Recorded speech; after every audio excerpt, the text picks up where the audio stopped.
So, good evening, everybody, and a warm welcome to all of you to the second part of our webinar series, and that's World of Psychometrics Adding Value to Coaching.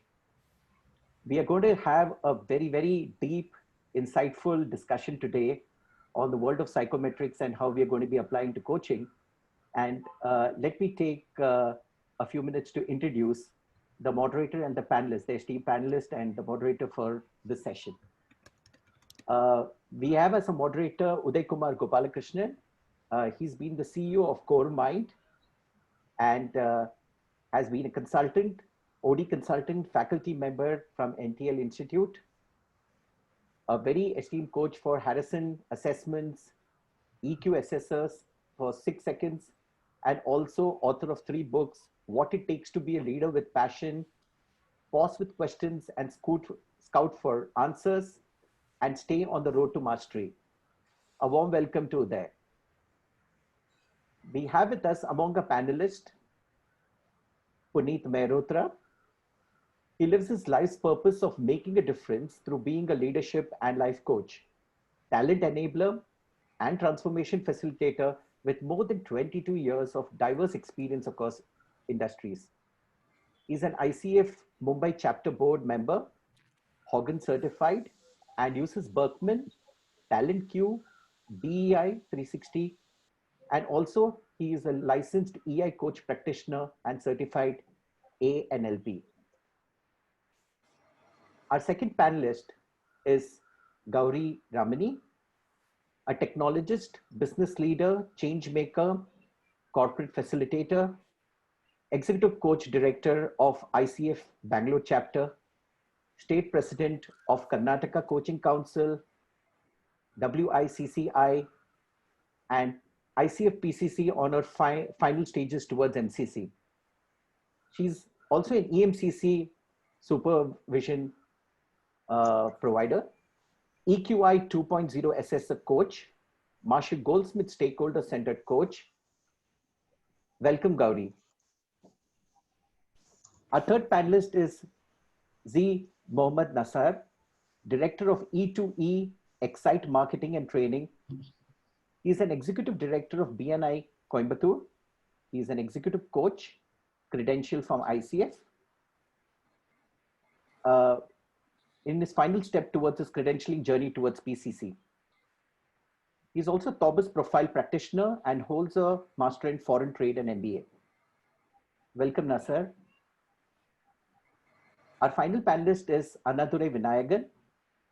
Annadurai Vinayagan, fondly Anna, is an executive coach, ICCF credentialed ACC towards PCC, Gallup Strength coach and entrepreneurs coach, MBTI certified, awaiting EQI 2.0 and 360. So welcome all our panelists and hope you have a very deep and insightful session today. Over to Uday now to start with the session. Thanks to Coaches for You, the movement and the initiative, which has been around 4 months. I thank Vijay in particular for anchoring this initiative along with several volunteers who have been doing a tremendously good job in offering coaching support to those who need in these times of pandemic. Well, we have a seasoned set of 4 panelists. Pradeep just now introduced them, and they do possess a varying amount of experience, 20 to 40 years, around 25 years on an average in terms of experience from each one of us. We've done a lot of homework, think tanking, exploration prior to this webinar. And believe me, it's been an exciting time to get to this point today evening. Inclusivity is very important for all of us. I'm aware that folks who have logged in from different parts of the world have different backgrounds in terms of qualifications, credentials, experience. We respect the uniqueness in each one of you in being here.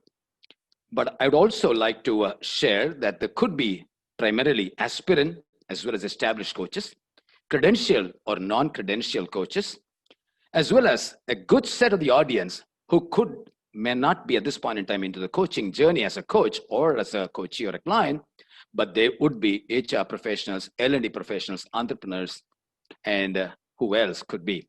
So, but then the common thread is that all of your interested in this webinar, and that's how we signed up. With this diverse audience, I need to make an initial statement that this webinar, as Pradeep introduced, is a second of the series of assessments, the world of psychometrics in the context of value adding to coaching. And therefore, most of what we share today, when I say we along with the co-panelists, would be centered around client-related coaching. And client in the coaching parlance is somebody who's being coached by the coach, otherwise called the coachee. Well, we will make it as simple as possible in our inputs, in the insights that we share, so that everybody could assimilate what we put forward.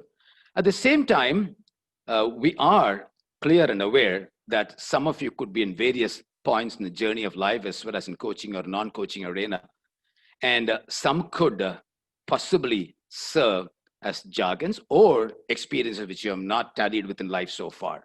But nevertheless, I'd like you to gain the perspectives that are going to be shared from the point of view of being a student in terms of the learning, and learning being a continuum for life itself. Well, the panel, let me clarify the beginning itself, will not delve into research and backgrounds of the various assessment tools. This webinar is not about that. And we in the panel, we will not get about discussing metrics, interpretations, analysis of the various assessment tools. Instead, what do we do? On the other hand, the panelists will share insights from the experiential standpoints, and each one of them are really, really seasoned in terms of wealth of experience they're going to flow with. Considering the wealth of each of the panelists, each one of us will be requested, each one of them will be requested to share in rotation in as much depth. Just to give you an idea, at the top of the webinar, we would explore the following aspects, though not necessarily in the same order: the importance, relevance, and utility of assessment tools called otherwise as psychometric measurements. When and how to go about using in terms of timing and the process of using these assessment tools. We'll also get into some storytelling about success stories based on highs and lows, tips and traps based on the practical interfaces that each one of us had while collaborating with corporate clients, NGOs, or other institutions. We would attempt definitely, and that will be a collective endeavor, to focus on experiences gained as a client at times, which means when we were coached, as a sponsor, which means we were holding roles and responsibilities of L&D head or business head or HR head in organizations, or definitely as a coach. Potential positive and negative impact upon the ecosystems, which is the largest system of stakeholders that we have been engaged with and partnered with over the years and decades. And also, we will sign off towards the end of the panel discussion, revelations and learning takeaways in the role of a coach. Thanks to 137 who have logged in, to my knowledge, about half an hour ago, logged in terms of enrollment. We have about 52 right now out there. And some of them out of these numbers, 30 of them to be exact, did place questions, queries, and sought clarity on a few questions, which you did while you enroll the webinar. Thanks for choosing the extra bit of investment of time to do that. We will try to answer those questions either in combination of similar questions or independently during the panel discussion. Certainly, rest assured, we will do reasonable justice to respond to as many questions during the limited time that's available. In case we are unable to respond to a few, kindly excuse and condone us. Certainly it not be intentional, but in the flow of what we're going to share and the flow of what you're going to experience, it may not fit into the time frame. There is a separate Q&A segment which you turn on around about half an hour before we close the webinar. That will be from 8 to 8:30, could be around 8:10, so we would have about 20 minutes. Now, in this segment, I request you to open the chat box and share whatever you wish to share and ask.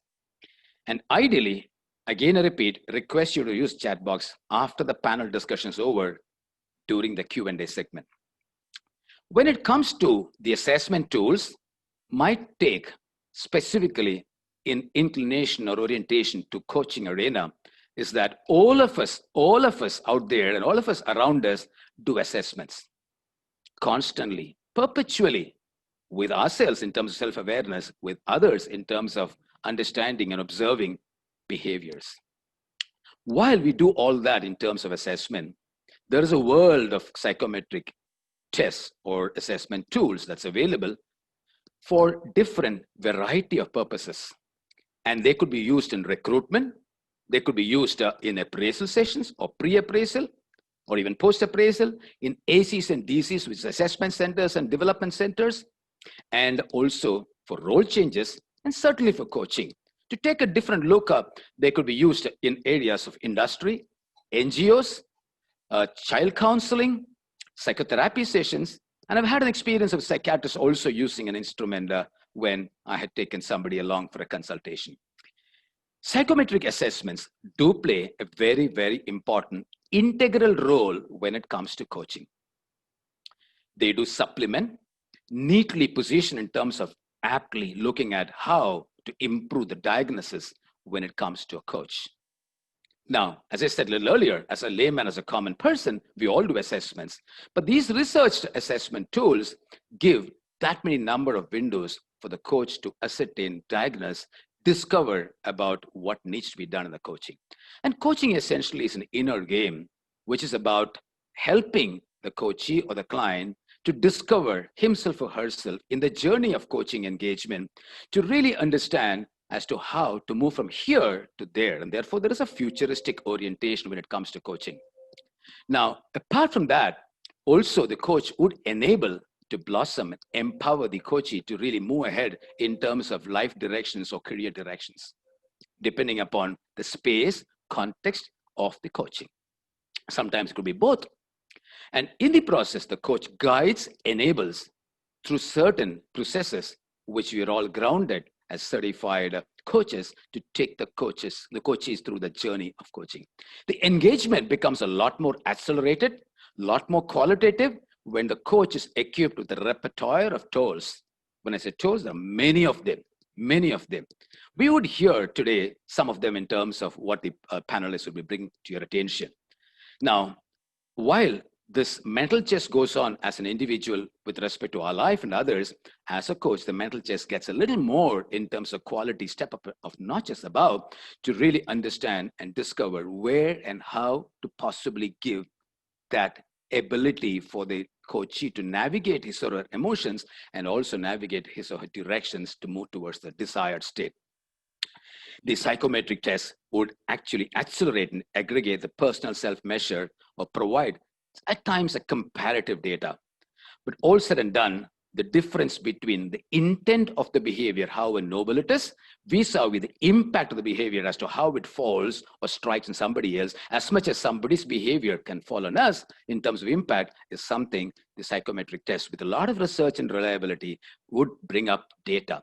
While the biggest experience for any coach is the coachee or the client's human life itself, in which encompasses the corporate life, if he's working in a corporate or whichever sector he or she belongs to, or a homemaker or whatever. Now, when it comes to understanding experiences, that is huge data.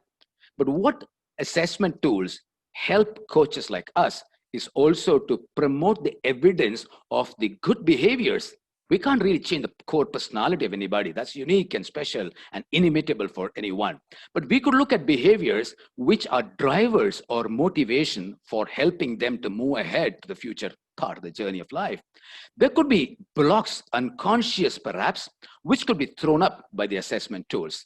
And therefore, these assessment tools become hand in hand or go hand in hand with the coach in terms of creating a great bit of compatibility.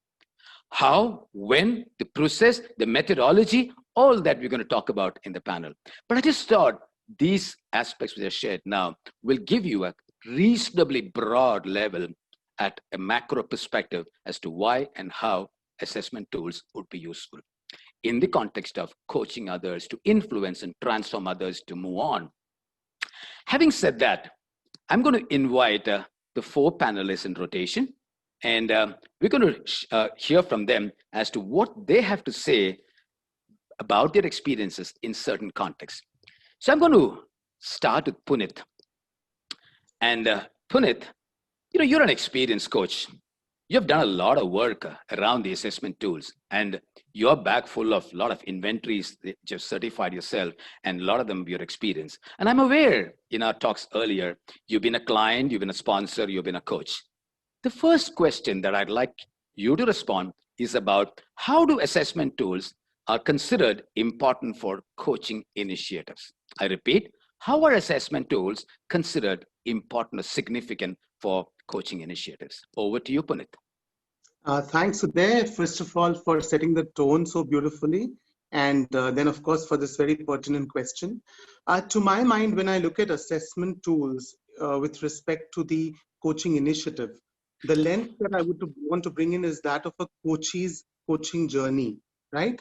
And I look at it in terms of, let's say, 5 A's. They are my 5 favorite A's. The first starts with the awareness of the coachee. I think that's critical. It starts with awareness and acceptance of the coachee, and this forms the cornerstone of self-discovery.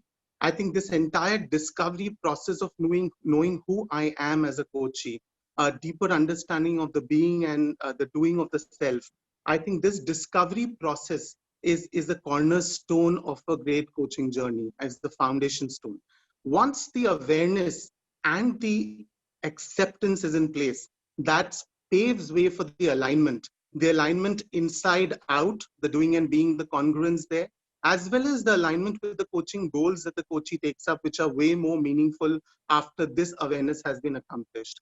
And then, of course, this is also in alignment with the organizational goals. So the alignment that is achieved after the initial awareness, the discovery and acceptance goes a long way in setting the tone for the alignment, and which is of course in line with the aspirations of the coachee, and the actions then that emerge from this process are really powerful, sustainable, and meaningful. So with this as a backdrop, that we understand that the critical success factor for this successful journey is all about awareness, self-discovery, and acceptance. I think here the various psychometric tools play a very important role. The psychometric tools definitely play a role in terms of being a good aid for both the coachee and the coach to be able to, pave way for the discovery process. It's a very credible source of information at the end of the day, because the coachees have fed in all about what they felt while answering the questions in a psychometric tool. So what comes up for them is a credible source of information which they had fed in. It is also a very credible source of information for the coach. So there is a good credible piece to start with. And I think that's a powerful tool or piece of information to start with. It's not just the psychometric tools. So psychometric tools give 2 aspects to the coach and the coachee. One is the identity of the coachee, which is the way they look at themselves inside out. Plus, there is the personality of the coachee, which is also the outside in view as to how people perceive them. So I think the congruence between the two also throws up the degree of self-awareness. It also brings about the blind spots are very visible on the table out there. So with so much of information on the table, and if that is kind of combined with coaching tools such as the Wheel of Life or a deeper understanding of the values, strengths, and the purpose of life, I think forms a wonderful, pieces of information. And plus in the milieu of a true coach's presence, the coaching milieu that we talk about, I think this paves way for powerful discovery and creates the resonance and congruence, which is so important for a coachee's self-awareness. And this unleashes a lot of that potential that is required at the beginning of a coaching journey, the awareness. So to my mind, coaching tools are really powerful in the discovery process of the coach. I hope that answers. Thank you, Punit. And that's been very comprehensive. You set the stage for what is to follow in terms of sequence. Well, what I liked about it is about the awareness that you covered, the identity of the coachee, and about the discovery. I think that says it all in terms of the depth that you went through. Very incisive, very powerful, and helps me to move on to the next panelist. This is Gauri. Gauri, You got varied experiences of working in India, in US, in UK, and Singapore. So you bring in that cross-cultural experience, a lot of diversity that's gone into your experience of filling a bag of life. I would like to ask you, at this point in time, about how does the application of assessment tools add value to the organizational leadership ethos, which is culture, the practices, and the performance effectiveness, the competence mapping, and building of competences? I'm sure with your wealth of experiences, you would plunge in very well to share about your perspectives. Go ahead, Gauri. Thank you, Uday. Most welcome. I'll take off from where Puneet left, which is basically talking about how using a assessment tool helps in awareness around identity and how the person is perceived by, if you are using a 360 kind of a situation, right? So in my experience, when you do it from as against an individual situation that Puneet was talking about, you do it for a team. Then the dimensions of information that comes in becomes even more rich. So you use the same framework, and then you do self-assessment, and then you ask your stakeholders to use the same framework to give you feedback in terms of what they perceive you to be, right? And when you do it in the context of a senior leadership team, then it always throws up information that generally people are not aware of. So I'll just share a very quick experience of my using it. I've used, I had an opportunity to use EQI 2.0, which is the emotional intelligence framework, for a 20 strong leadership team of a company in Mumbai, which included board members and CXOs, around 8 of them, and the rest 12 people were senior leaders who were basically running the organization. We had individual reports, and then we had a team report, which was basically a synthesis of all the participants of it. And this was an organization which many people had been working together for 5 to 8 years. And so they knew each other very well. There was a lot of trust, openness, and all that. But despite that, what was interesting was that each one of them found something which was surprising about themselves in the report. So that was one starting point in terms of, oh, okay, I didn't know this is what this was inside of me. The second part of this surprise is, how do others perceive them? Okay, I didn't know this is how somebody else is looking at me, right? So when you have all this information together, the purpose of doing this assessment at the team level was because the CEO and the CXO team wanted to transform, take the company to a next level in terms of growth and being able to do innovative things. And this wealth of information basically gave them insights with which then we moved on to the next stage of facilitating. Okay, so this is the surprise that is happening, right? This I didn't know that this is what people are perceiving. The most interesting surprise was the CEO thought that he was the most friendly, most approachable, most open guy. And the feedback he got from everybody was that, oh, we are scared of talking to him. He's a nice guy, but we are scared of talking to him when it comes to work. We are scared of countering when he brings up a point and saying that, no, this is not how it should be. And that was a revelation for the CEO. So with all that insight, then they got into an exercise of defining what should be the values for them, that leadership team. And with those values around forming the basis, they also discovered the strengths of each other.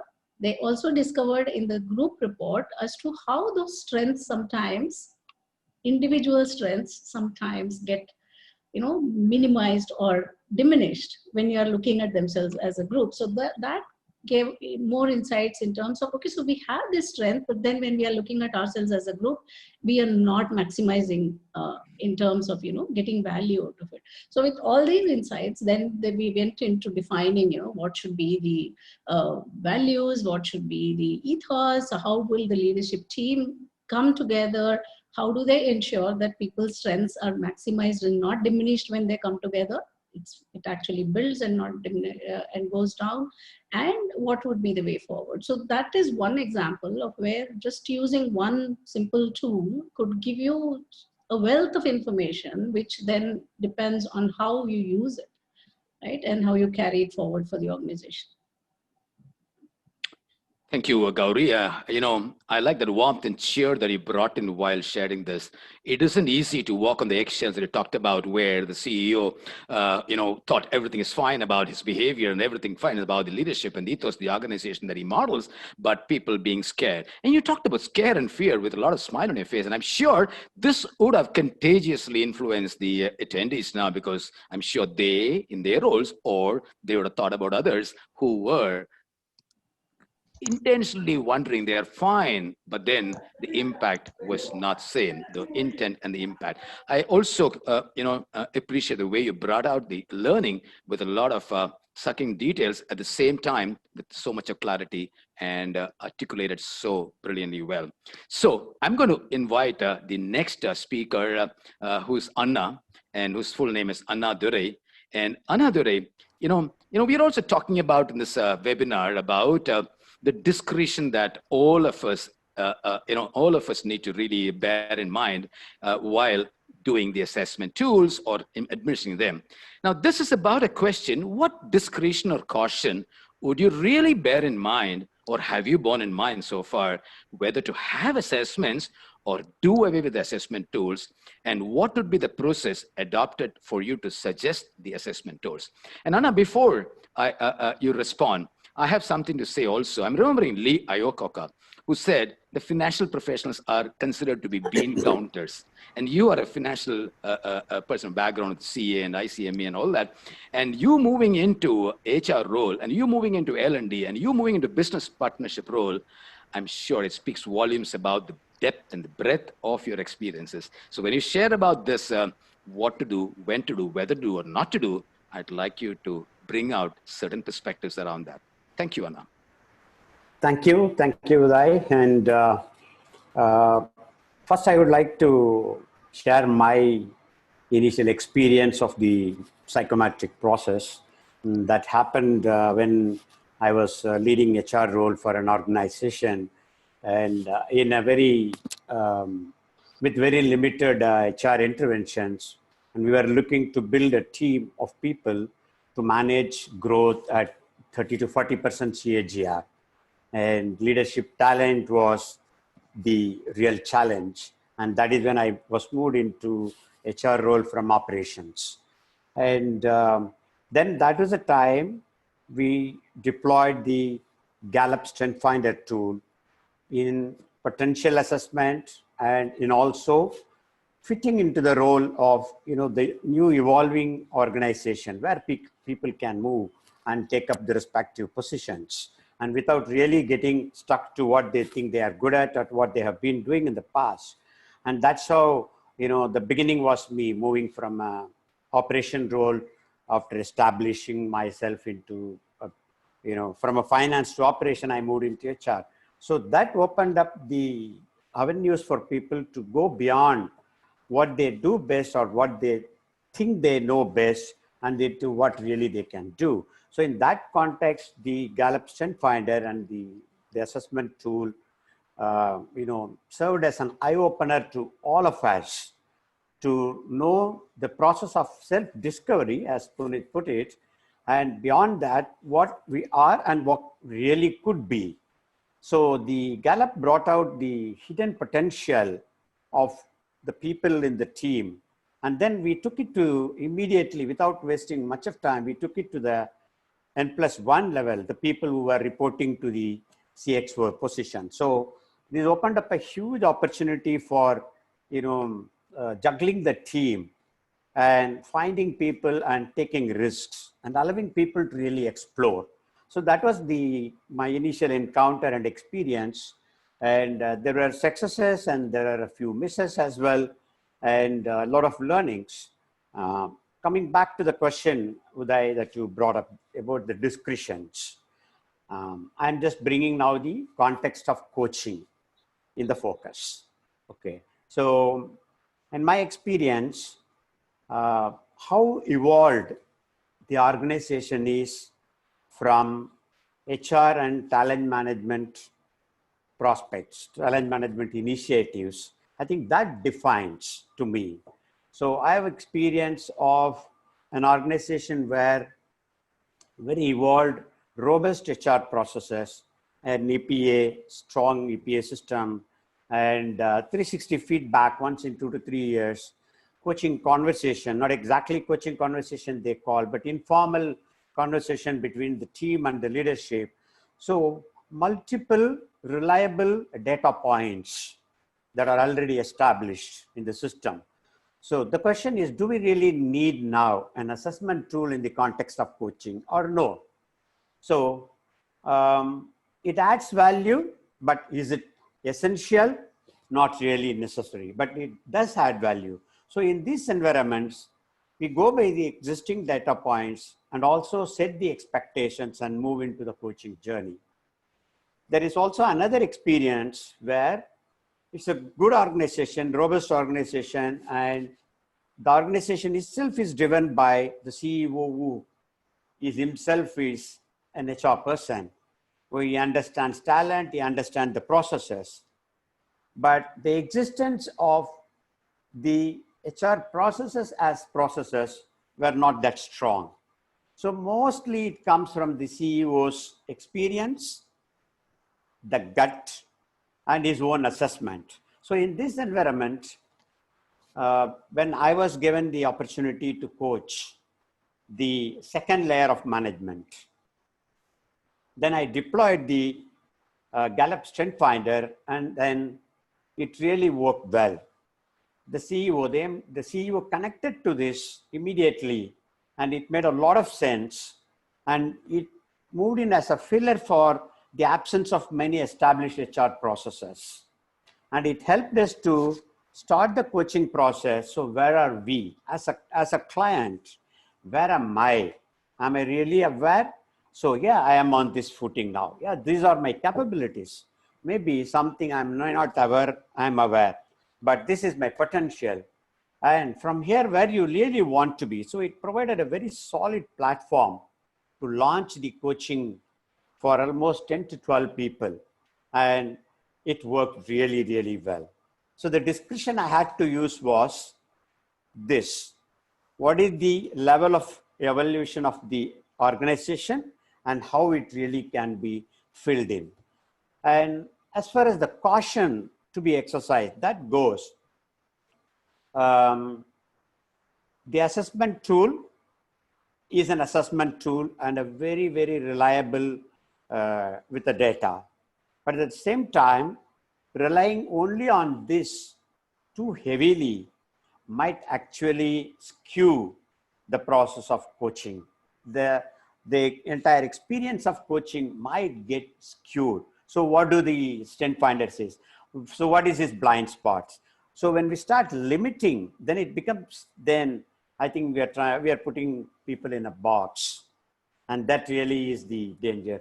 Sometimes I was treading towards that, and when suddenly I sensed, I said, no, this is not everything. There is a lot beyond this. So let's just limit it and then say, so what is your experience? So what do you think?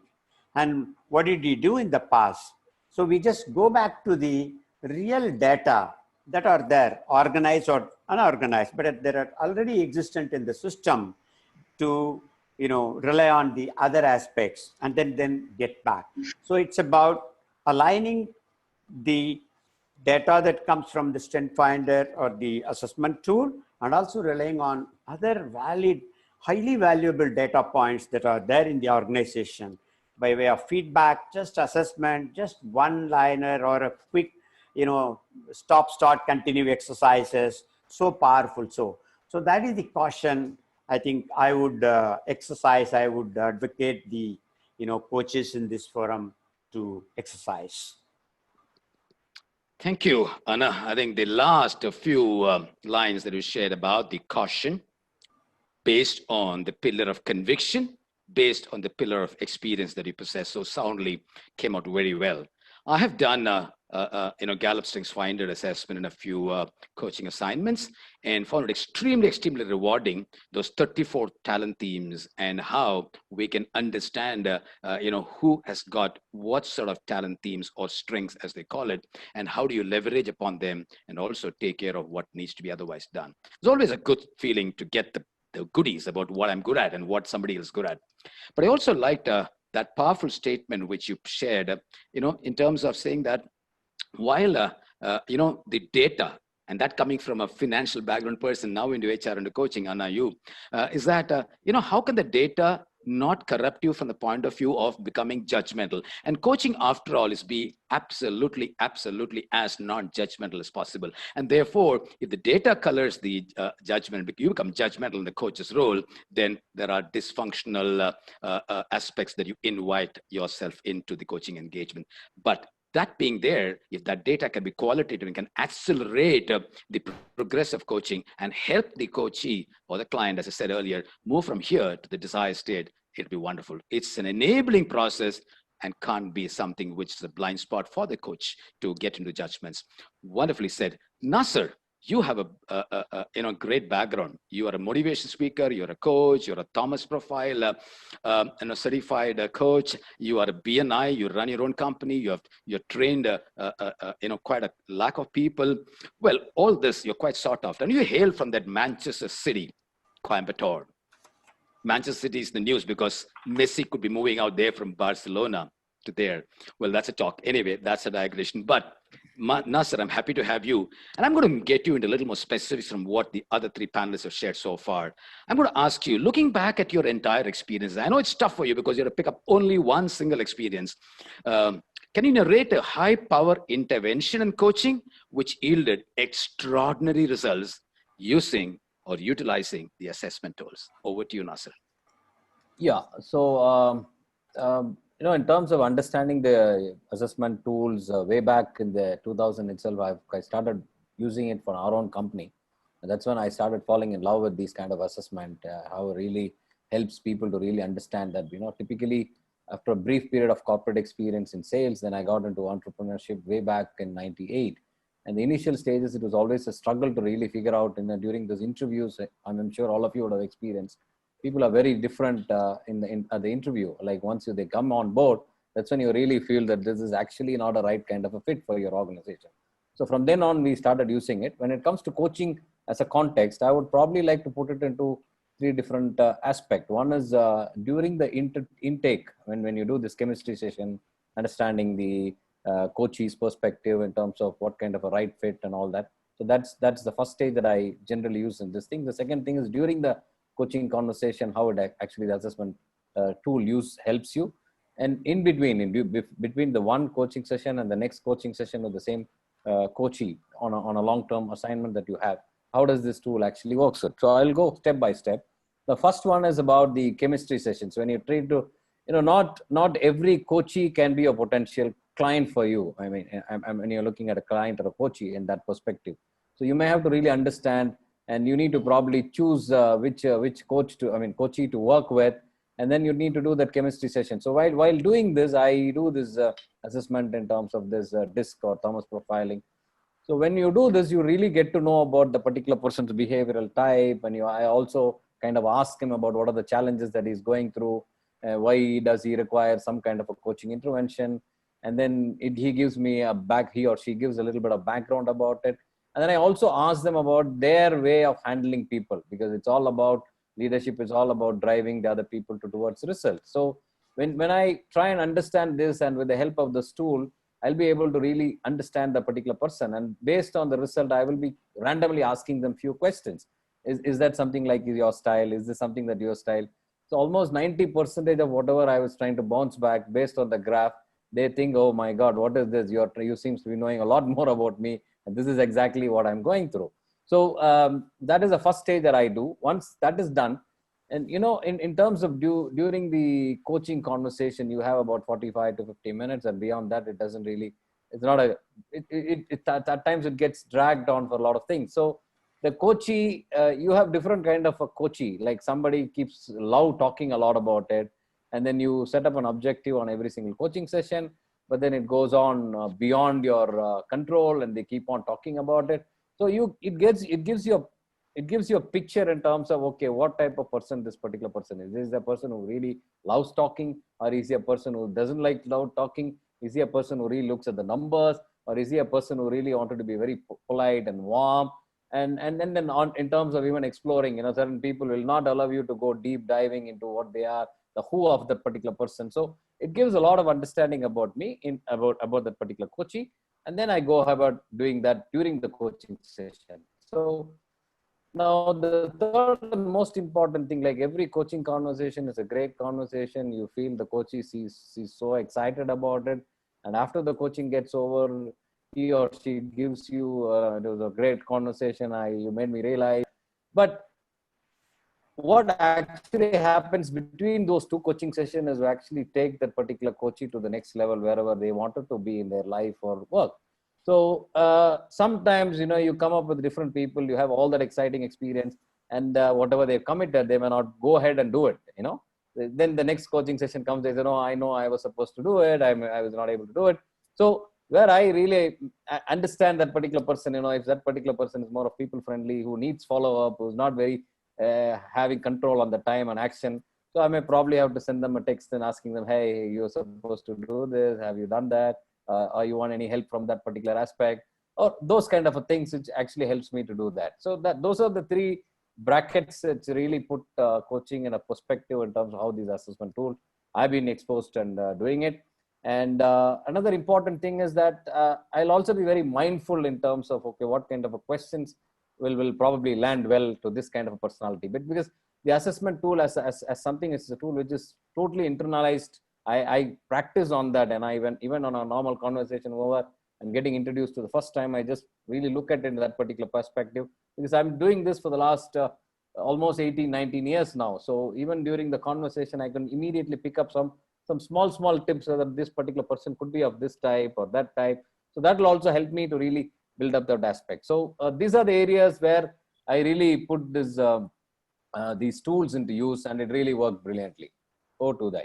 Thank you, Nasser. I liked what you said about from your coaching experience, the personal space that you've been through, and particularly with relevance to how you narrated that real high power that you went by and enabled whatever happened in the organization. But most importantly, Nasser, what I picked up is the depth of what you did came out so very fresh and quite reinforcing for me, and I'm sure for the others too, or at least generate a lot more awareness from the standpoint that you talked about.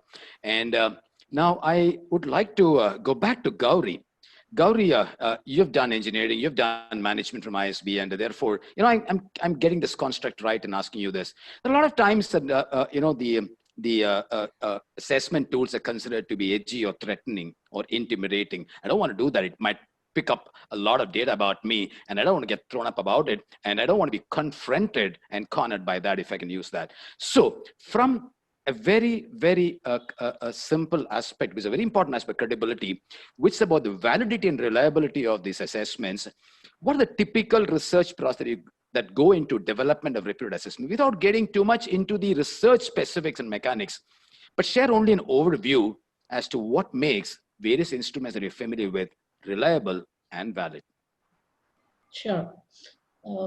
So for validity, you need to have information in a volume that says that, okay, so this actually makes sense. It's not just based on one person or 10 people's behavior that we have come up with something, right?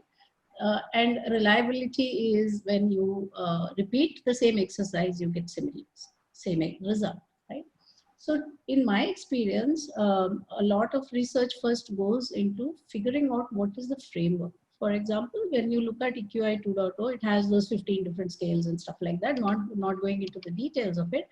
But why those 15 is itself based on research in terms of how people, what defines or what indicates, if not defines, define is a hard word, but a softer aspect of defines, what indicators around common behavioral aspects or common aspects of competence, whatever may be the framework that you are using, right? So one would be some research in terms of why you pick those 15 or 5 or 10 or 32 that you said about the strengths finder, right?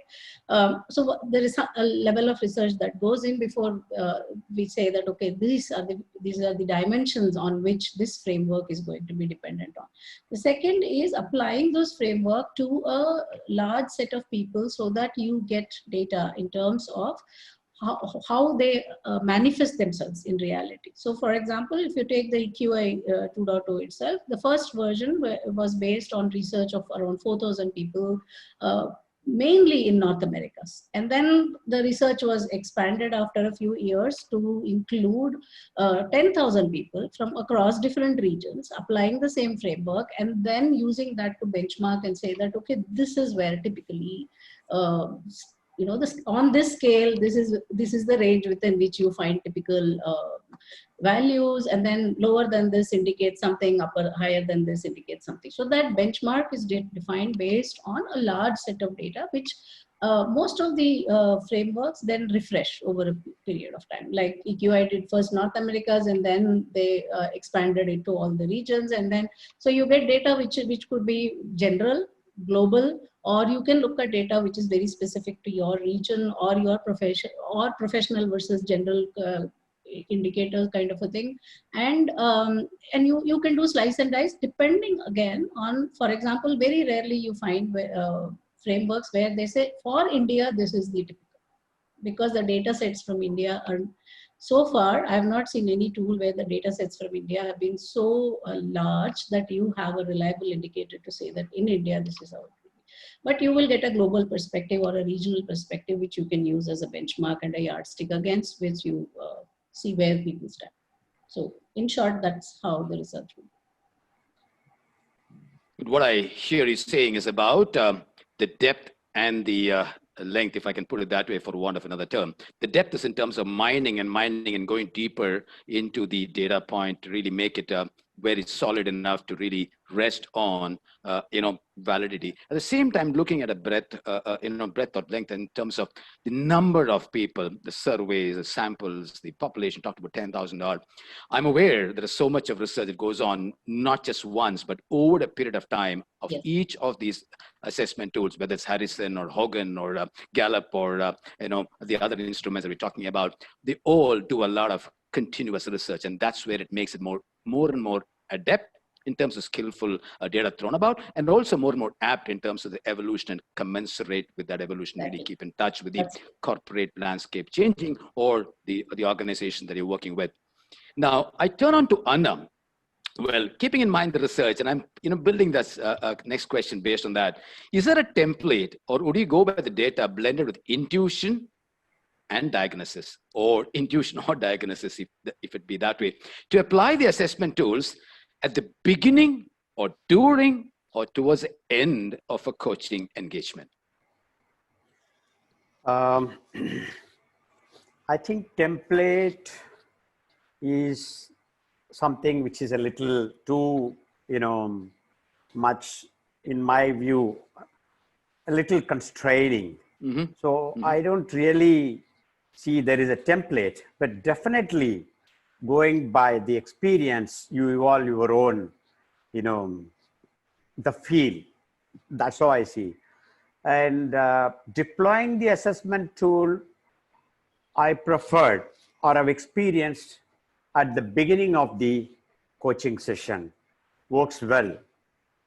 Because in any of the coaching structure of the model, either grow model or anything, so what do you want to, what's your goal and where you are now and what are the options and how are we going to achieve? So broadly, any coaching structure revolves around it. So what do you want to do and where you are now? So I find the assessment tool, the Gallup assessment tool, gives a very strong sense of where am I now, what am I, and what am I capable of, and what am I probably missing, what is that I should be doing that I'm not doing.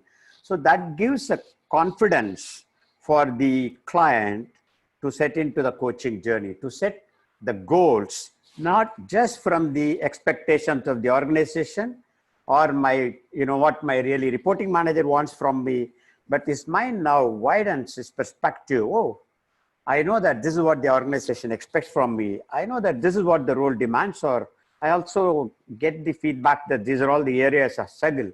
But now I know what I am in a better sense, I heightened awareness and what I am potential of. So now let me set the target, let me set my goals, not constrained only by the expectation. So that's where deploying the assessment tool, the Gallup Strength Finder and the initial session plays a very, very powerful role. And then I arm myself, I would say I arm to disarm myself. So I arm myself with the data that comes from the Strength Finder in the second session, and creating that self-awareness and asking those questions, exploring himself to come out of his his own belief about himself, and that flows very beautifully. And then I start disarming myself from all this information and data, and then I come into the space where I'm completely open. And what I also discover in the second and third session, broadly, whatever data that I started off with, what are the management expectations, what are his blind spots, and what are the capabilities, and what are the expectations he is meeting, the feedbacks, the 360 feedbacks. Then in the third or fourth session, when the goal setting happens, everything in most of the cases converges. Okay, how the client sees himself and what goals the client wants to set for himself, and what are the expectations of the management. Some of the expectations may have been shared, in a session where he is part of it. In some cases, it may not be shared with him, but it may be shared with me as a coach. But all this beautifully converges into a point, and in most of the cases, and then from there moves on the journey of taking actions towards the goal sets. So that's my experience. It evolves, and sometimes it diverges even sharply. But in the third, fourth session, I find it again coming back to the convergence point. So that's what has been my experience. And another part, as I said, is about beyond the awareness. The assessment tool brings about the potential, especially the Gallup Strength Finder, and in a very, very positive aspect, it brings out the potential. What you are now is okay, but what you can be and what are you doing about to try to become that. So the potential, discovering the potential drives the goal setting at a much more ambitious level. That's been my experience, and I think that's what I have answered to this question, Uday. All right, thanks. I like the way you said, Anna, arm yourself to disarm. Become more aware to be non-judgmental. I mean, I look at that in terms of paraphrasing. And, this experience which you shared is very enriching. And, you also talked about doing it in the beginning, which is your suggestion. There are times that I've done it somewhere midway too, but depending upon the context, of course, it needs to be varied. It can't be one fits all in terms of recommendation or prescription. And even Nazar touched upon in his, sharing about how he moves from second to third. And, that's where the real engagement starts happening. So when you have the data and the diagnosis and it accelerates, as I said earlier, it sort of fits in. So engagement becomes a lot more closer, and I would say more engaged in the process. So I'm going to ask Punit. Punit, I know, going by your bio, about what I understand you over the last few weeks, is that you are quite wealthy in terms of sharing something where you have donned the roles of being a sponsor, which means as a company business head or HR head, you've been a client, which means you have been assessed by assessment tools. And more so in the last many years, you've been a coach using some of the assessment tools. So my question to you is that, can you share one experience? I know I'm singularly making it one experience in brief that went very well with you, with a client whom you coach, and how did you grow with experience? And what are the feedback given by the coach? And how did you grow as a coach using the assessment tools? So possibly you can bring in your experience about being a sponsor, about a client, about being a client, as well as a coach. Go ahead. The field is yours, Punit. Right. Thanks, Uday. That's the one that is close to my heart as well, and probably one of the reasons. In fact, the reason why I'm a coach today, actually, a lot of that can be attributed to my own coaching journey, which happened many years ago. Uh, what stood out for me was the fact that it gave me an opportunity to start seeing who am I at the core. Who do I want to show up as a person, as a leader? What is my everybody talks about GPS today when they want to navigate from point A to B. But what is that GPS of life? How do we take our decisions? How do we move towards our aspiration? I think an early realization that came across during my interactions when I was a part of this global leadership discovery program. It was at a junction in my life when I was a marketing head for many years across different multinationals. And I had moved into a new national sales head role and was being prepared and ready for a business head role in a few years to come, maybe in a 2-year horizon. It is just then when I was obviously a person who has moved into multiple roles. I had 5 bosses who had changed over the last 5 years. And this was a fascinating time in terms of the flux that I was undergoing, in terms of my learning, in terms of the challenges that came my way. Um, uh, and this role came to me after an ad interim business unit role of after 8 months of proving myself in that role. So it was amazing because like a new budding national sales head who's just delivered 8 months of BU head role and a successful track record as a marketing head, there was a lot to prove, a lot to learn, a lot to contribute. And like any other professional in that capacity, I was doing all of that. But I think what the LDP program or the Leadership Discovery program at a global level helped me was give me a real anchor in that flux of life, in that pace of life. It just gave me a moment to pause. I think I had wonderful coaches, coach, as well as a complete robust 14-month program, which had multiple workshops, which had communities of practice with global managers and leaders at my level. All of that was such a beautiful learning journey. But zooming in more towards coaching, what it did was it made me pause and delve deep into who am I and who do I want to show up as an authentic leader. I think that's a question I hadn't really asked myself in so many years of doing. So after all, we are human beings and not human doings. So it just exposed me to the fact that, what's my being self? Have I even thought too much about it? And there were wonderful tools that were put into practice. So we had the Gordon psychometrics that was in place. We had the Belbin assessment to see what kind of a team player I am, what kind of my dominant roles are. I had my career anchor to deeply understand what is my career anchor looking at, and which was like cause and service orientation came out strongly in that. And thereafter, there was the life story. And I want to vividly share that when my coach asked me to share about the highs and lows, the shapers in my journey in terms of individuals who have influenced me as well as experiences that have influenced me, it was really difficult for me to write all of that and reflect through all of that.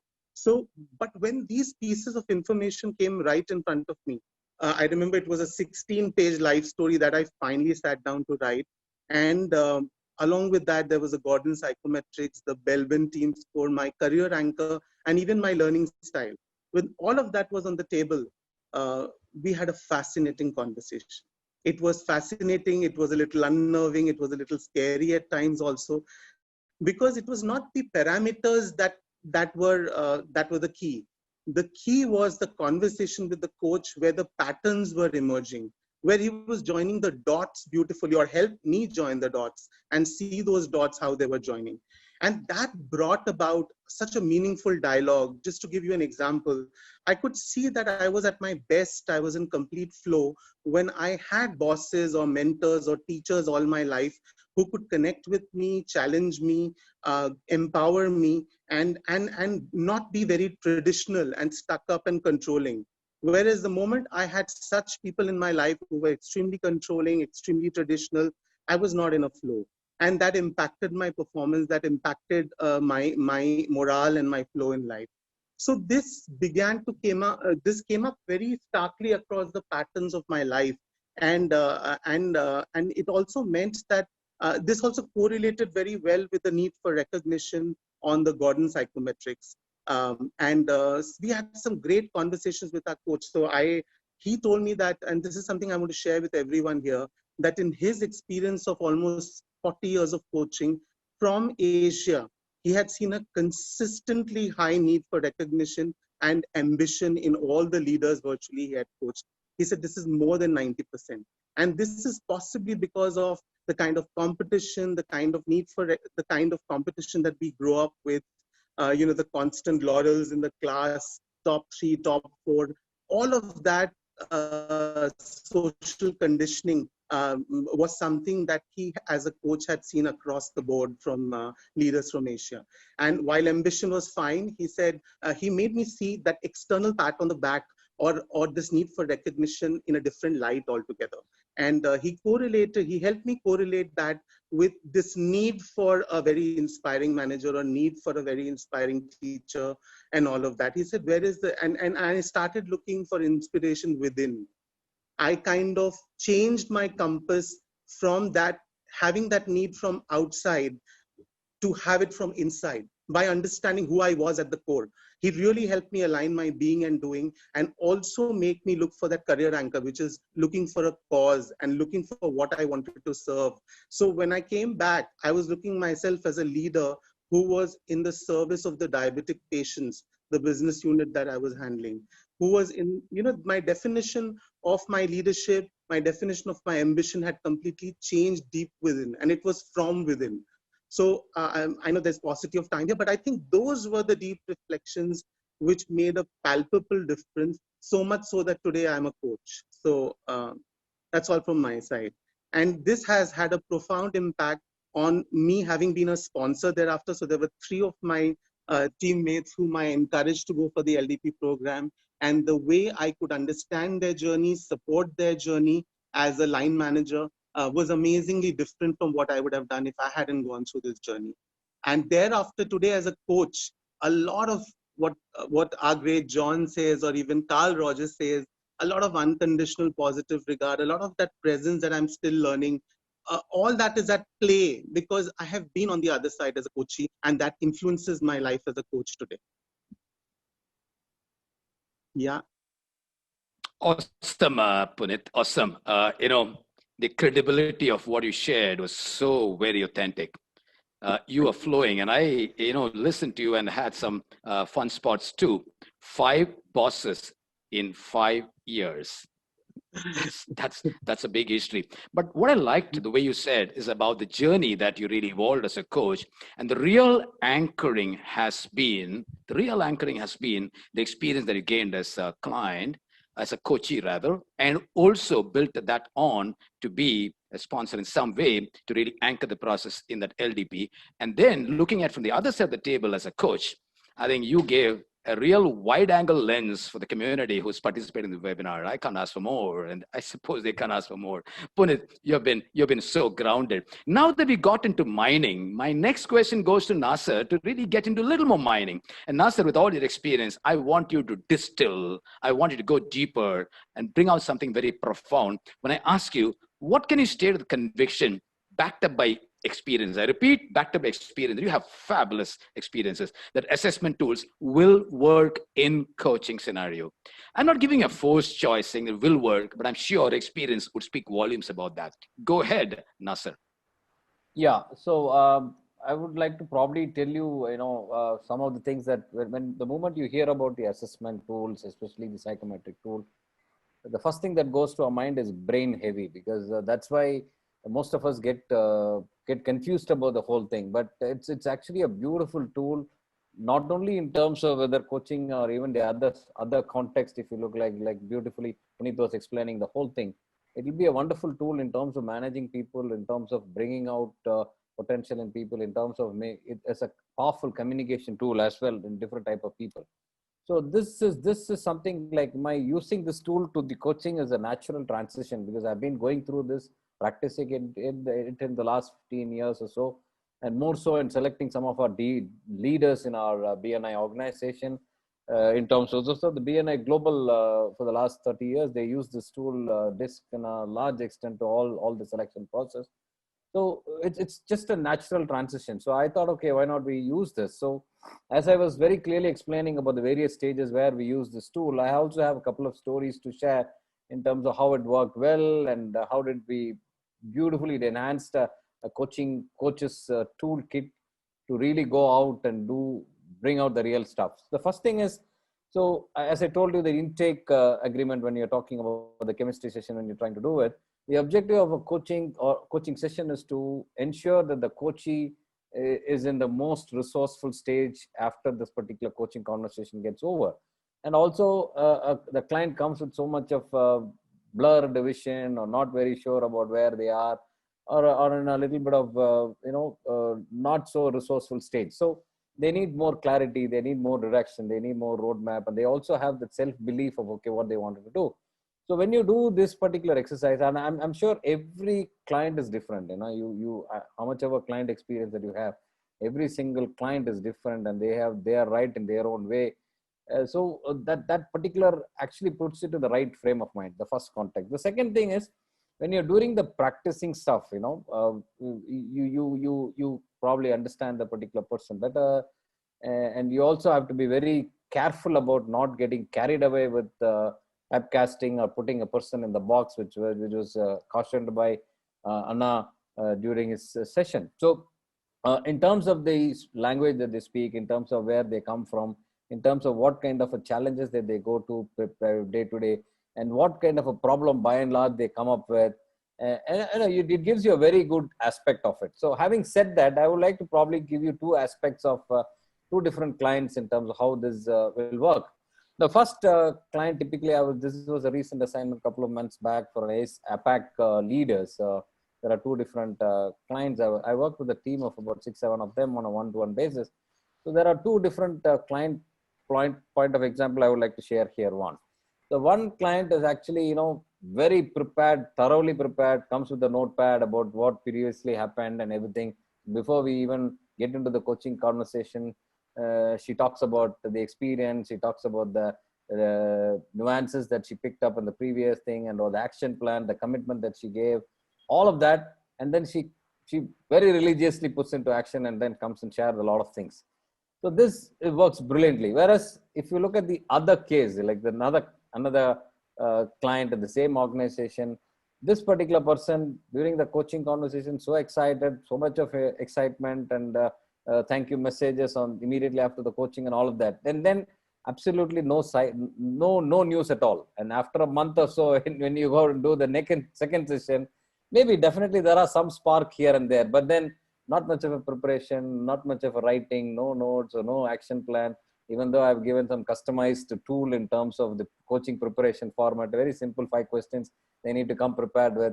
So you know about these kind of people. So it actually, one of the most important thing as a coach is that we need to be totally vulnerable. We should not be carried about, the unconditional positive regard, whatever may be the client. It's absolutely okay with us. We need to build that muscle of not getting carried away and typecasting and all of that. So these are the two experiences that I have, and I'm sure there are many experiences. I mean, since the time is a concern here, so quite a lot of experience. And I also work with a lot of these entrepreneurs. That's where my core strength is in India and Middle East. The entrepreneur, the first generation, the second generation entrepreneurs, a lot of family managed businesses where the dimensions are totally different altogether. So whether it is a small company of doing a turnover of 5 crore rupee to a bigger company of doing about $5 billion in Dubai, and so many other clients, when you look at it, each one of them comes with different kind of experience, different kind of mindset, different kind of exposure, different kind of academic background, and more so with the first generation entrepreneurs. Absolutely, this founders mentality, they come with so much of heavy baggage.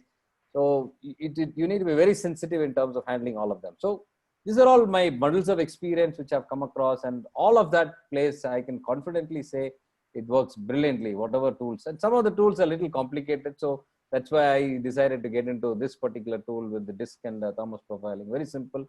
Whereas if you look at MBTI, those are all amazing tools. But the question is, you need to make it very simple. So this is something which, according to my understanding, I picked up. It's very simple, easy to use, and then it goes well.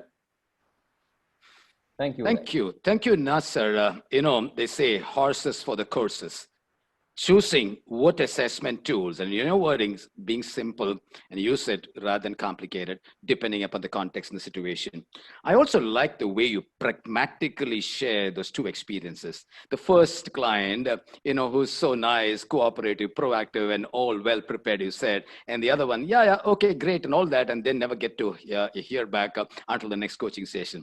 I was actually being with myself and remembering some of the experiences, but assessment tools, which is what we're talking about here, when you introduce that with a lot more acceptance and receptivity, it throws up data reasonably or relatively unnervingly, because there is a chemistry session you talked about, Nasser. There is this engagement that happens, and then there is a trust that happens, and that trust creates that platform for engaging very, very focused, considered discussions on what data the assessment tools would bring up. And therefore, it becomes less threatening, and therefore becomes more progressive in terms of journey.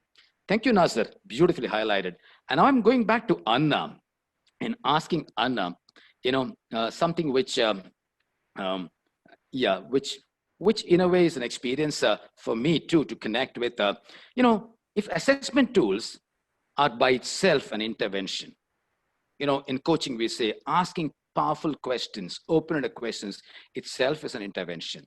In OD, doing a feedback process is an intervention. Asking the right questions to the client is an intervention. Similarly, if I were to frame out here, and if assessment tools are by itself an intervention in the short and the long terms, which means, immediate future as well as the long-term building of the culture, as well as the building capacity for the leader in the client, what changes? I repeat, what changes or inflection, which means a sudden departure for a positive turn, as you would say, did it bring about in the overall organizational development? You've been in Radhakrishnan Hospital Service, taken over Sodexo at some point in time. Sodexo is a big name. Most industrialists and most professionals are aware about the spread of Sodexo. Being there, I'm sure you can bring out something which will be relevant and significant for the attendees to take away as a great learning takeaway. I repeat, just to put it back briefly, assessment tools, their interventions, how did it bring about overall organization development, which we call otherwise as OD, and therefore connected to the role of coaching? Yes, Anna. Okay. Thank you, Uday. And I think the impact of the assessment tool, leading to that inflection point, I would like to begin with my own experience very briefly, and then go into the organizational impact. Okay. So when this was implemented in, RKHS, Radhakrishnan Hospitality, which subsequently was taken over by Sodexo for 5 years, from when we were building the team and we were growing the organization, in me, the inflection point it brought about is the results. Actually, the first session after the psychometric process as a client, I was a client, and my coach, my mentor, was not very comfortable one. I was sort of not ready to accept or face many of the data that he threw out, many of the results. Because I was thinking that, I was a very successful person in operation, and I was good at this, I was good at that, I was good at this. And then my Gallup Strength Finder showed that I am more a people-oriented person and more a thinking-oriented person and less of a action delivery person. And then I mistook that as I'm a slow person. So it took a lot of open conversation, trying to get deeper into the results. And that is where the role of the interpreter, especially in some of the tools where, it doesn't completely give the entire, sort of findings. It just throws some data, and then the interpreter plays the role. So my coach, my mentor, helped me to see it in perspective, to accept the awareness that Puneet was talking about in his first conversation. So that really dawned on me in actually the second conversation. Then the moment I accepted myself, then the inflection point occurred to me. Yeah, this is what I am. And even whatever role that I did, either I was a very successful finance person and I was able to mobilize funds, I was able to get capital, everything. But most of this, I could connect to my being a people person, a very transparent person, a person who can be trusted, who builds very genuine trust with people in a very short span of time, and being authentic, later I discovered all that, I think being vulnerable. So all these things only defines me as a person, not my role, not my qualification, and not my past, successes or not the struggle. So, and then I think the tool helped me to discover it mirrored me the most inner aspects of myself, which I would never have come into contact with. And that was the inflection point for me. And from there, I built my career ahead. And, from there to remain only in HR, then to take up the integrations, and then to take up coaching and mentoring, rather than my earlier plan of going back to operations, going back to, some kind of adding a larger BU role. That inflection happened to me personally and professionally. And that turned everything in my life and career, to a different journey. I think it brought me closer to the purpose, the Ikigai. So that was my experience of, the assessment tool, what it had in my career and in my life. From an organization point of view, I would like to share another organization where I was a coach, not the HR head or not a leader. So here, the assessment tools were deployed only as part of the coaching exercise the first time. And then after the coaching experience, I used to have bi-monthly update to the CEO. He used to sit and take feedback in great detail.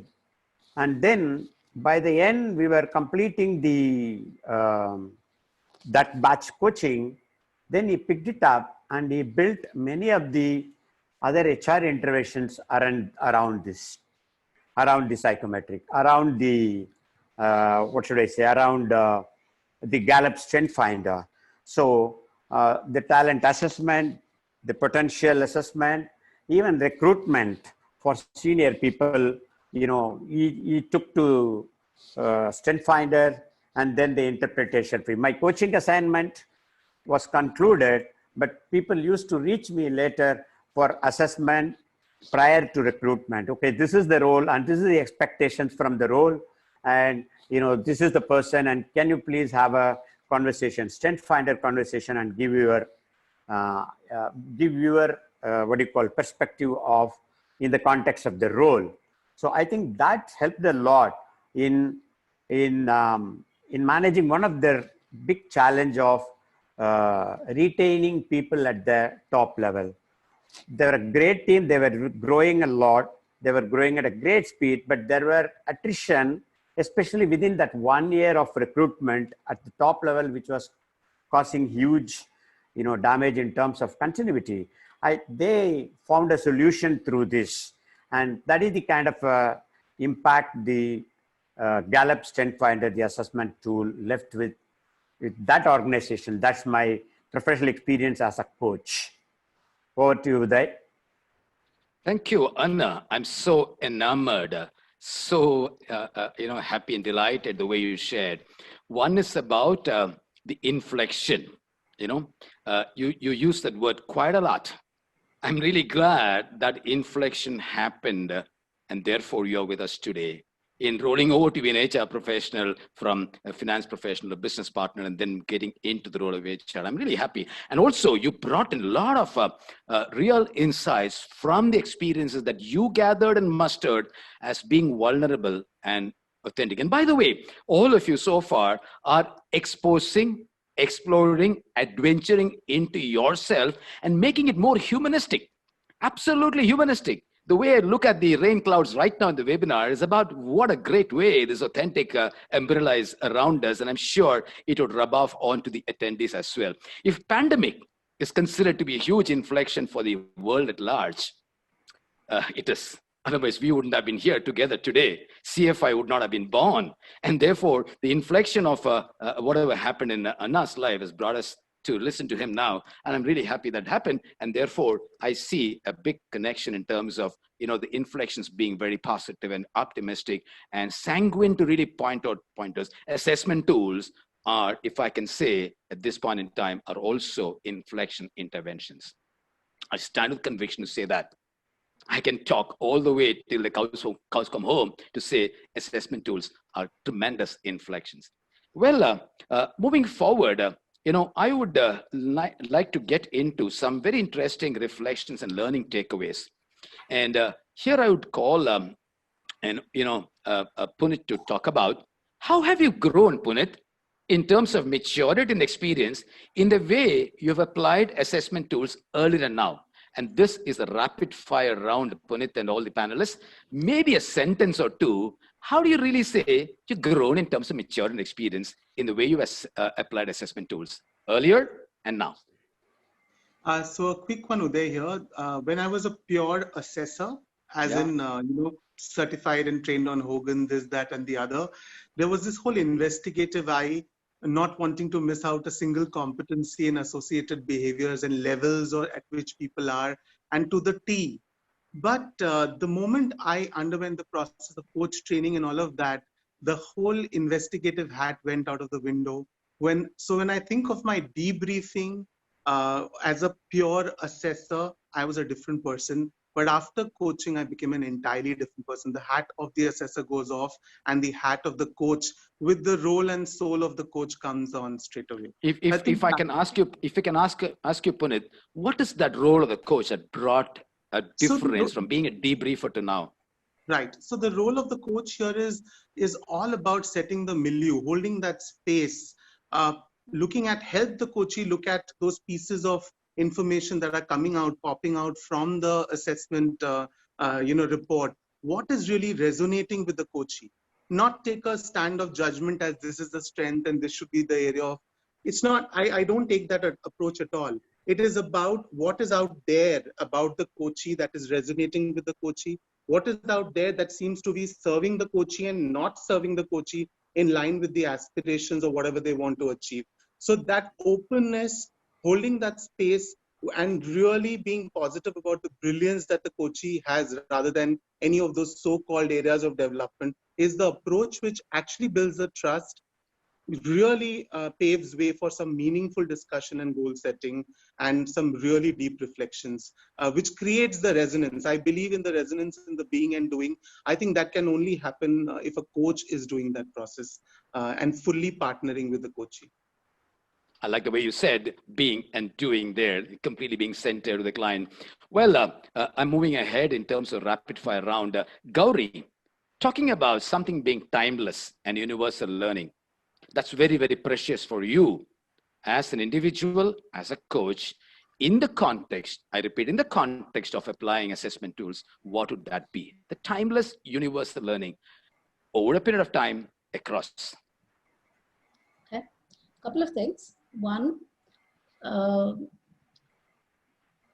most of these tools give you an indication about predispositions of a person and not necessarily, hard rules about what to expect from that.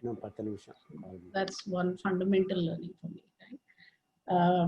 The second, and this is based on my personal experience, that I used to be a cynic. I never believed in these things. I was a trained computer scientist, right? So I was developing mission critical applications for Indian Air Force and things like that. So these are all soft subjects that didn't make sense to me.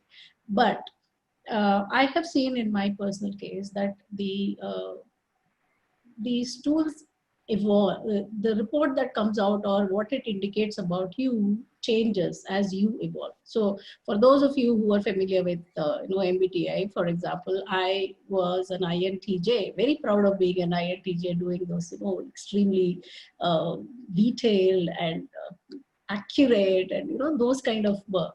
And over a period of time, I moved to an INFP, which is more feeling, more perceiving kind of a person. And when I look back at it, and I've done this MBTA 3 times over a period of 8 years or so. I was INTJ, then in between I was indeterminate kind of a person, where the person who was running the program said, I don't know what's going on with you, but I can't place you. And then further down in my journey, I became an INFP. And when I look back at it, I wasn't thinking about softer aspects then, right? But now when I look back at it, it tells me that I was personally going through a transformation, a personal transformation, from being what should I say, a person who was focused on my outcomes, my team's outcomes, my results, to I had also moved on to taking on roles which were horizontal, systemic, driving organizational change kind of roles, where I couldn't work with being the person I was. And that transformation was so clearly visible on something like an MBTI. And that's when I started getting fascinated about all these. And now, if you ask me in a single word, I see these reports indicating some tantalizing, truths about people. They're not hard truths, but there's something tantalizing behind it, which makes you want to be curious and ask more about what's going on. What could this possibly mean for you as a person? And what does it mean for you in your life? So that's what it means. Gauri, I really like the, phrasing tantalizing, it's about the magic in coaching, and assessment tools accelerate the process of magic. And I like the way you said about the MBTI, from T and J to move on to F and P is no real small means. It takes a whole lifetime for people sometimes. And you talked about transformation and how you really enjoyed and how you became more people-centered, and you were able to spread looking at, larger rather than your work and your system and your role and your work, but looking at a little bit of Venus rather from the I-ness. And I didn't never hear about this perspective, MBT, though I've done a lot of this in my work. So thank you, Gauri, for bringing that great perspective. And now, Nasser, if I were to look at, you talked about homework of prepared, client you had, and somebody who's not very prepared in terms of follow-up and review sessions. I'm going to ask you, what are the quality steps in homework that you undertake? You talked about preparation of a client. You talked about what are the homework that you undertake in every coaching exercise to do the diagnosis, interpretation, and feedback. And be brief, because it's a rapid fire round. We need to move on to the Q&A. Yeah, thank you. I'll do it in about a minute's time. So first and foremost thing that we need to be very, very cautious about it. So each one of us wear multiple hats, being an entrepreneur, being a leader, being a coach, being a trainer, being a mentor. So each one of them comes with a different perspective altogether. And especially when you use the psychometric, the word psycho doesn't go well with most of the common people. For the HR folks is different, but the moment you say psycho, it means that something is wrong and I have some problem. And people don't like to get into even hear this word psychology or counseling and all of that. So the psychometric means there's something. So even before using those tools, I mean, over a period of any of the tools that you master it, you have some nuances to pick up some 4 or 5 questions. You ask that, and then they answer it. You'll probably get some kind of idea what type of person this particular person would be. And then once they're comfortable, then you can go give the tools and all of that. So that's the first thing. Second thing is that we need to be very, very prepared about not getting carried away with that. You are using this tool for a coaching purpose. So you need to be very, very careful, unlike the other purposes, whether it is performance management or recruitment.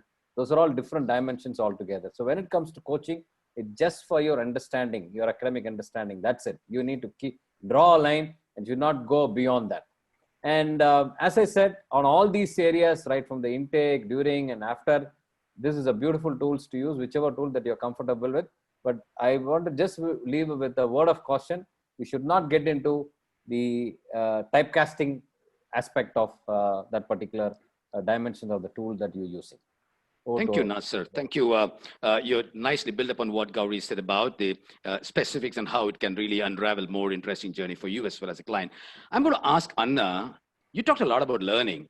I'm going to ask you a question on the reverse. What have you unlearned? What's been your greatest unlearning in using assessment tools in the context of coaching? To begin, brief. The learning I would like to take the analogy of a seed. For me, the learning is the seed and the potent of the seed and the tree that lies within the seeds. If I'm permitted to speak my language, vittu kana veeriyam, vittukul olindhirukkum viriksham.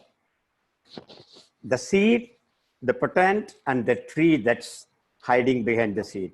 But the unlearning part is, later it dawned on me, it's just not all about seed. It's also about the soil. It's also about the environment. Many a time I wondered why this person with so much potential has not grown, has not succeeded.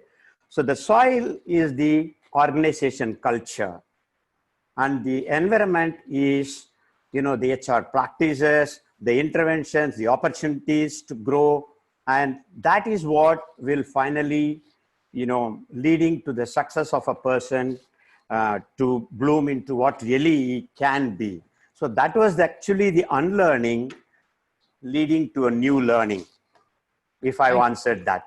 Thank you. You brought in the perspective of nature, the ecosystem, the larger ecosystem that we all belong to, which we can, disdain or take care. And I have this live planned out here. And it's so nice to listen to you about the seed and the tree example. And the unlearning is all about the blossoming and the growing. And while blossoming and growing as a coach, as an individual, the rough edges that we confront, the inability to confront ourselves and getting into justification and defense mechanism, and the inability to move forward as a coach in a coaching environment because of certain blocks that you could encounter are all there with clients, with the ecosystem, with the nature around also. Tuning into that is also important to realize it's not just you, but the client. It's not just the client, it's the ecosystem. It's about the organization, it's about the culture there. Now, I move on to share a few nuggets about certain questions which came up in the enrollment register before we started the webinar. So I would take about 5 minutes to quickly flip through. And as I said in the beginning, as a panel, they've done reasonable justice, and we wouldn't be able to do justice because then we would have a 4-day webinar on this. So much to share, so much to ask also. Before we move to the Q&A, where are these tools useful in coaching? Yeah, definitely these tools are useful in coaching, and different tools people spoke about. There is more about it. Which and how many psychometric instruments is adequate for a coachee? How do you decide? There is no number, but definitely the quality, situation, the need is important to be factored in. How to use psychometric tools? A lot came from the panelists so far already. Somebody asked, psychometric does depress a sad state of mind while giving the test impact the results. And I did talk about and how threatening, and Gauri brought in the aspect about validity and reliability and how useful it could be. And how can coaching help with breaking the boundaries by creating or using psychometrics? Definitely, it becomes boundaryless in a way. It actually creates a structure at the same time to follow the structure and accelerate the coaching process. Now, metrics, somebody asked, but then we are not touching in this webinar as much. Somebody asked, is there a tool that will help a client understand the values that guide them in life? Punit spoke about quite a few tools, the Wheel of Life and a few other things. Yes, there are tools that are available. How important is certification, psychometric instruments for a coach? I would say very important, because the rigors one goes through to acquire certification really matters, and that helps us to really practice with a lot more ability and also skills apart from the experience that we gathered. How to recommend the right tool? Some of the panels did touch upon when, how, whether to do or not to do is also a discretionary question. Given the plethora of assessment tools in the marketplace, what factors need to be considered when deciding which tool to be used? Before getting into the process of deciding, it's also important to look at, what's available, what's matching. If there are a few clients you're working in the same corporate client or somewhere else, remember, every client need not be subject to the same assessment. If you have 3 or 4 in repertoire, better, the more the better, and therefore you spread it over, not necessarily, but then spread it over with different, and not say, okay, everybody needs to go through one instrument. How have the tests helped in coaching? Do clients respond well to suggestions to get tests done? Yes and no. But then the chemistry building and the talk and the engagement makes that more facilitative. How would we introduce a need for such a test to the client? It goes through a lot of deliberations, a lot of talk, and also sensing a need. It is not your agenda as a coach, it is a client's agenda and the need of the organization sponsor, if there is one. And what are the best options available for tools to use in coaching? Plenty. But then discretion lies with the coach in engagement, in review process with the client as well as the sponsor. Understand psychometry and learn how to use the same in understanding people. Yeah, understanding yourself. All of them spoke about how they understood themselves and how they understood the client. So psychometrics really help you. Any combination of different psychometrics will work good for coaching. I have tried it. Couple of assessments for the same individual, 2 or 3, sometimes only 1, and it's a call that you take. And some more. What are some of the safeguards that coaches need to keep in mind while using psychometrics? It's very important to really get to that foundational process of one, chemistry building, and talk about the purpose of the exercise or the instrument, and then talk about how this will share up. A lot of times the panelists talked about how they were benefited by listening to getting to the interpretation of understanding what feedback or data the assessment tools brought in. Many IT companies use psychometric tests. Yes, there are. And what about freshers? There are companies who take up psychometric tests for the freshers too. And somebody asked a question, which I don't know. I'm not too sure the panelists know. Psychometrics analysis and safety behavior of technicians working in high-risk environment. I haven't come across and I haven't done it. I'm not too sure whether the panelists have done it so far. While interviewing, would it be a bad practice or no? It's a good practice, as Anna and a couple of others said. It is not good to rest your faith only on psychometric or A instrument or B instrument. You can have a combination, a successive hurdle in terms of looking at doing it. And what matters can be implemented ease during or post-coaching sessions. A lot of experience came up, and I'm sure the client's takeaways are also well answered. What is success rate? We don't have data, but experiences matters here as far as a panelist, and I included. There is a lot of data as to how it really works. Now, so I pause here. Vijay brought to my attention saying that somebody in YouTube talked about MBTI. Does it change over a period of time? Gauri spoke about it. I'm one of those beneficiaries of mood, from the J to P, the partial P, the PEEP in P. I was very, very strong J, but now accommodative of the wildfires and the bushfires in my life. So it's important that one can, but it takes time. It takes the conscious effort. Coaching does help because coaches do help coaches transform from the little bit unconscious level to the conscious level in terms of moving from the current state to the desired state. So it does help. So we are now opening the Q&A, and we are bang on time. And I said the last 20 minutes. So we would have just about 15 minutes and 5 minutes to wrap up before we end this webinar. Pradeep, would you want to share some highlight questions? Yeah, sure. The first question we have is from Priya. Without learning how to access psychometric reports, can one still benefit by knowing the concepts and its application as a coach? Okay, would somebody wants to take on the panel brief and to respond to that?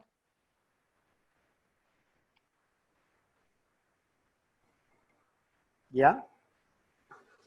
Yes, Anna, brief. Yeah.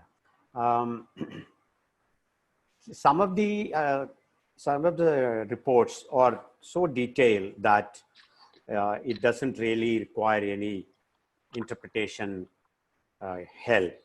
But some of the reports definitely require certification, requires the experience to be able to interpret in a manner that the client is able to accept, the client is able to view it in proper perspective. So that's my.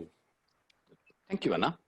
Pradeep, if you can bunch a few questions, even if they are in different words, that could also help the panel and the attendees. Sure. There is another question. Is there, 1 minute. This question is to Nasser. You mentioned that you used an assessment result in your chemistry sessions to see if you could continue the journey or not with the client. Does the assessment not already color your view of the client and create a perception even before you engage in a chemistry session? This is asked by Shanti Sharma. Okay, that was a good question. So the first and foremost thing, I'm actually not. It's the question is continuing the journey. So I was saying that even before starting that itself, I will decide whether to go ahead with that. But initial days, I was taking any assignment that is coming my way. Then later on, I decided there are certain things based on my core values, my interests, my experiences, and things of that sort. And then I like to work with certain kind of people, or certain times that I feel that I may not do justice to this particular person. So I don't typically use this assessment as an instrument. As I told you, and now I have that with 17 years, 18 years of practice. By just discussing with few people itself, I can understand what type of person this particular person could be. It's more of an assumption. So I don't typically use the instrument per se. That initial, I mean, as I rightly said in the initial days, giving the instrument some few pages of questions and all comes later. It's not that the first time that you do that. And some of it is also expensive. You may have to pay for these kind of results. So initially I discuss with them, then I figure out, okay, what kind of challenges they are bringing in for the long-term assignment, and whether I'll be able to do justice to it. And it's more of an evaluation process from my side. So as I rightly said, so once that is done, then maybe the next session is where I will probably administer that, and then I probably go. That's the balance that one coach need to do. You should not jump into the into the coloring of that particular person. Yes, Pradeep. Yeah. There's a question from Melvin D'Souza. What is the specific purpose of each psychometric? Can that be elaborated to get a perspective? So Melvin, I just want to add that in our next deep dive session that we're going to be having on each of those psychometrics, this will be covered elaborately. So please look forward to that session, and that will answer your questions in depth. And just to add on to what Pradeep said, this is going to be on the 30th September, on the Wednesday, same time, where we will deep dive into Hogan, Harrison, EQ, to share about the specifics, and we get to deep dive. This is more of experience sharing, this particular webinar format. Back to you, Pradeep. Yeah. Thank you. A very beautiful question by John Sarau. Given the diversity of psychometric tools available and thus the various certifications for it, many companies want you to be certified in order to assess the reports. Is that a myth or a reality? How can coaches learn to interpret these reports? Punit, you wanted to go for it? Yeah, I just want to confirm that I understood the question properly. So is certification really required or not, is what you're asking? Can't coaches otherwise equip, if I get the question right, to really do the interpretation feedback without certification? So I have had opportunities where I've had to do this without being certified, but that required a lot of rigorous training. And even though certification wasn't there, I had to be trained with a certified expert and did a lot of homework on my own, a lot of reading, and then went ahead with that. And that was very, very successful. I didn't have a problem. One of the reasons why that was possible was because I was already certified on one of the psychometrics which I had used extensively. And therefore that enabled the learning for the other one with an expert. But if I look back and see, I would definitely recommend people to get certified before they use. I would endorse what Punit said, to really go through the rigors of learning. Certification does help. It is not just a certificate hanging on the wall, but the rigors that one goes through certification, having been through a few, I can vouch what Punit said. Definitely. Just something, Punit, but can coaches learn to interpret these reports? What's your say on this? See, this is a very double-edged sword that the learning to interpret, just looking at some of the parameters and trying to understand what a high score means there or low score means there is not very difficult, especially when you're doing it with someone who's certified. They can take you through those things. But when you get actually certified on it, there's a lot of background, there's a lot of philosophy, there are the researches that support the construct of a psychometric, intervention or a tool, and there's a lot that goes with it. So when you're truly certified, there's a much more holistic learning rather than a very transactional understanding of those parameters, and you would tend to have your past bias in the way you apply that if you do it in that manner. So I would not recommend that at all. But to answer your question, yes, it is possible for someone to sit with somebody extensively and learn and then try to do a briefing. It's pretty much possible, but I wouldn't support that quality. Thanks for the crystal clear answer, Puneet. We go Can to the I- next question. Yes, can I- sorry. Yes, Anna. Yeah. Can I add on to what Sure, Puneet Anna. said? Go ahead. I am certified in 2 or 3 tools, and I also, though not certified, I work with a couple of more tools.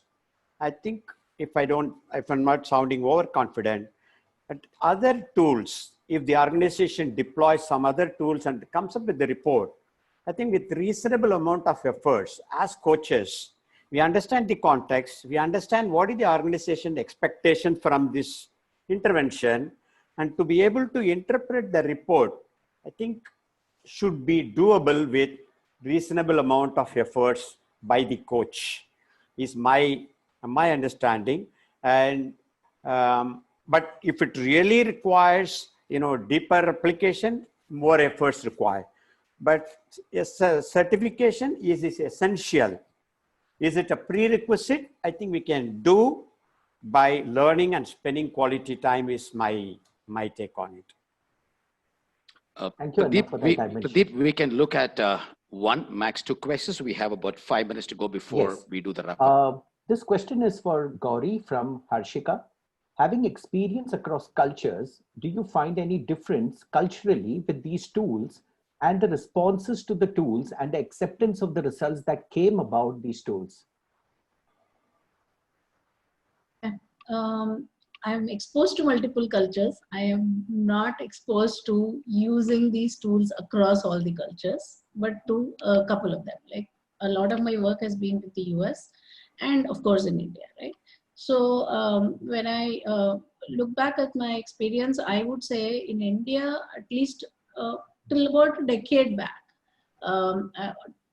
10, 15 years back, when first time I went through something like this, I think the acceptance was not as good.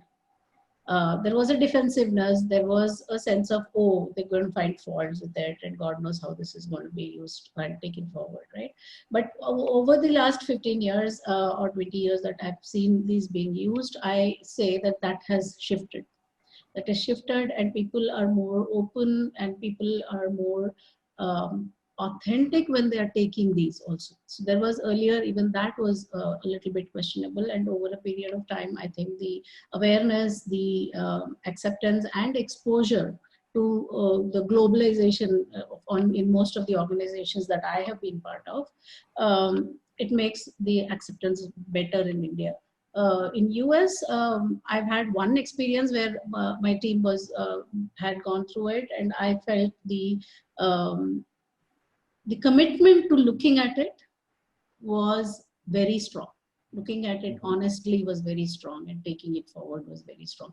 But I would put a caveat that my experience along with these in multiple cultures has been limited. If somebody else can add to this, I would welcome the other panelists to do that. So anyone to add to it, or can I move to the last question? Yeah, kindly move to the last question. Okay, this is a very good question, in fact, and could sum up quite a lot of the learnings in our webinar. What are some of the safeguards that coaches need to keep in mind while using psychometrics?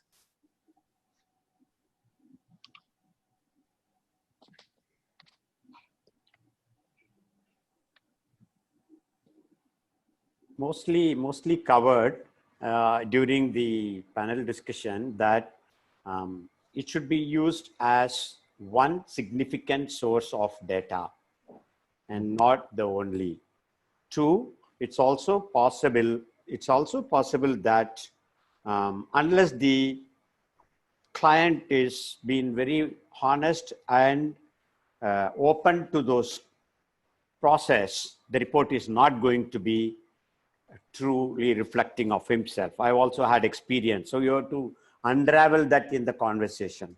So taking it just at the book value is another trap, and trying to find something which doesn't exist in that person because the book says, the report says.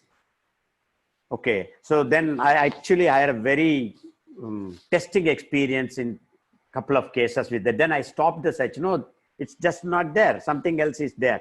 So either you completely disregard this information because he has not been truthful and rely on the other information, or look for a limited data that could be reliable. So that is another caveat I would like to put. Those are my, two points. Thank you, Anna. Anybody to add to this? Yes, Pradeep, just want to share one very interesting instance. So when I got all my tools on my table as a coachee, and when I went to the global coach, just about everything on Gordon Psychometric was at 6 on a 10-point scale. And I kind of had a feeling that, oh my God, I've not scored anything high or what. It's just the ambition which is showing at 9 and maybe recognition at 8, and most things are at 6. So I asked my coach a little reluctantly that, what does this mean, everything being there? Even learning styles just poised at the center. He said, that's a great place to be in. Don't expect a high score. All high scores are not supposed to be great, and all low scores are not supposed to be bad. So a lot of coaches come with their own interpretation and their own dilemma. I think it's important for coaches to know how coaches might be looking at their report already and those scores. And he said, you're in a great place because you can go either ways depending on what you need to do in life as a leader. So, there's a lot of reassurance the way the coaches go about explaining all of this.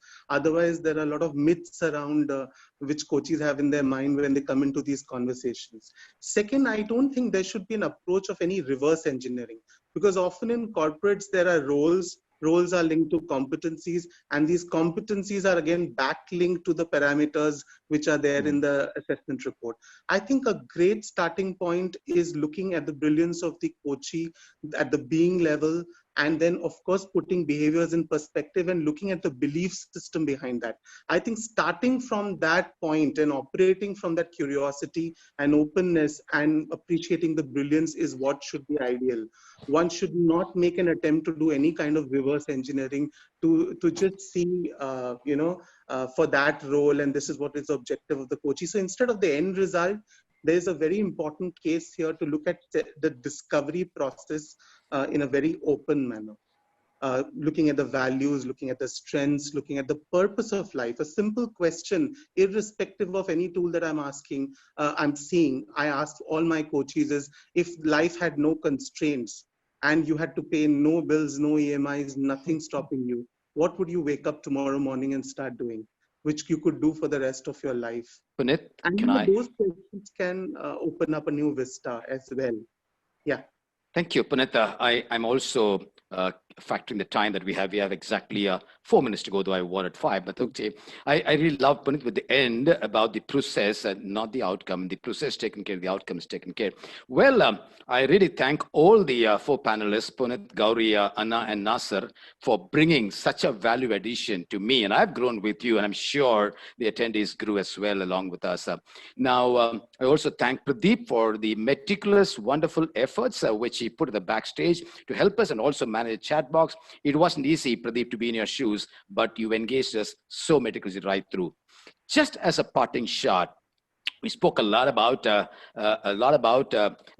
assessment tools in the context of value addition to coaching process, and coaching being what it is to really help clients move from here to there, point A to B, in that sense, in terms of navigating themselves, also discovering, I would say, the good assessment techniques, whatever they be and whatever has been shared, is to establish a baseline personality, to understand the behaviors arising of the personality, uncover some of the inner blocks which all of us do have and our clients do have too, correlate in some way with these assessment tools, the personality with the work and the life skills, and enable monitoring of the progress, which Nasser also talked about, Anna also talked about, from here to there.